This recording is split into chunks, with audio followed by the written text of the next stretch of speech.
চিরকাল পরম উজ্জ্বলতায় উদ্ভাসিত থাকবে। মহান মুক্তিযুদ্ধে সশস্ত্র বাহিনীর অবদানকে সাধারণ মানুষের আত্মত্যাগের সঙ্গে একীভূত করার উদ্দেশ্যে প্রতি বছর 21শে নভেম্বর পালিত হয় সশস্ত্র বাহিনী দিবস। আজকে সেই দিন। এই দিনে খেতাবপ্রাপ্ত বীর মুক্তিযোদ্ধা ও তাদের উত্তরাধিকারীদের সান্নিধ্যে আসার সুযোগ পেয়ে আমরা সকলে অনুপ্রাণিত। মহান মুক্তিযুদ্ধে বীরত্বপূর্ণ অবদানের স্বীকৃতিস্বরূপ বীর মুক্তিযোদ্ধাদের কল্যাণে বিভিন্ন কার্যক্রম পরিচালিত হচ্ছে। ভবিষ্যতেও এই ধারা অব্যাহত থাকবে বলে আমি আশাবাদী।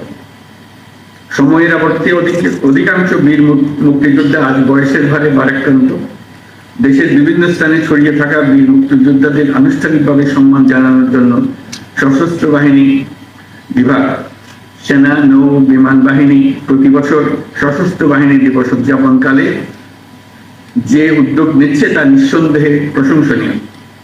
এই জন্য আমি তাদেরকে আন্তরিক ধন্যবাদ দিচ্ছি। বৈষম্যহীন, শোষণহীন, কল্যাণময় এবং মুক্ত রাষ্ট্রের জন্য যে স্বপ্ন নিয়ে মুক্তিযোদ্ধারা দেশ স্বাধীন করেছিলেন, আমরা তাদের সেই স্বপ্ন পূরণে অঙ্গীকারবদ্ধ।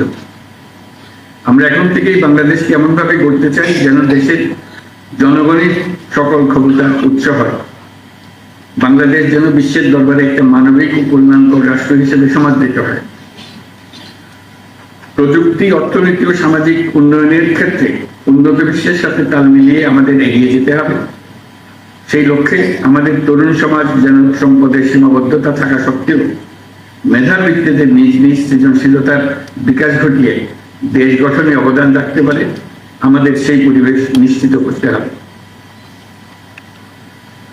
জুলাই 2024-এ নতুন বাংলাদেশ গড়ার যে সুযোগ ছাত্র জনতার সাহস ও আত্মত্যাগের বিনিময়ে আমরা অর্জন করেছি, সেটাকে কাজে লাগিয়ে আমাদের সুন্দর সমৃদ্ধশালী ভবিষ্যৎ গড়তে হবে।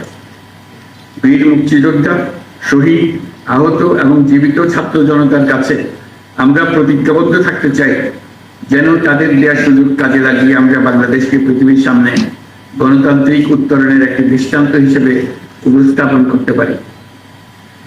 আজকের এই দিনে খেতাবপ্রাপ্ত মুক্তিযোদ্ধা এবং তাদের উত্তরাধিকারীদের সম্মাননা প্রদানের সুযোগ তৈরি করে দেওয়ার জন্য আমি সশস্ত্র বাহিনী বিভাগ সহ সকল সংশ্লিষ্টকে আন্তরিক ধন্যবাদ জানাচ্ছি।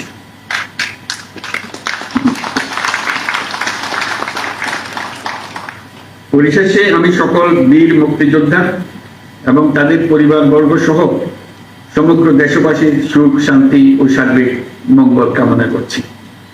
মহান আল্লাহ আমাদের সহায়।